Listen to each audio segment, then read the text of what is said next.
ಎಲ್ರಿಗೂ good morning. ಎಲ್ಲರೂ ಹೇಗಿದ್ದೀರಾ? ಎಲ್ಲರೂ ಚೆನ್ನಾಗಿದ್ದೀರಾ ಅಂದ್ಕೊಳ್ತೀನಿ. ಇವತ್ತು ನಮ್ಮ ಮನೆಯಲ್ಲಿ ಉತ್ತರ ಕರ್ನಾಟಕ ಸ್ಪೆಷಲ್ಲು ರೊಟ್ಟಿ ಮಾಡ್ತಿದ್ದೀವಿ. ಸೊ ನೋಡಿ ಹೇಗೆ ಮಾಡ್ತಾರೆ.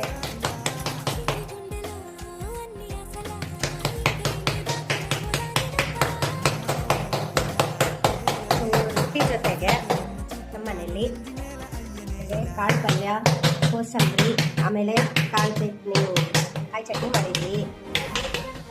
ಸೊ ನೋಡಿ ಎಲ್ಲರೂ ಹೇಗಿರ್ತಿ.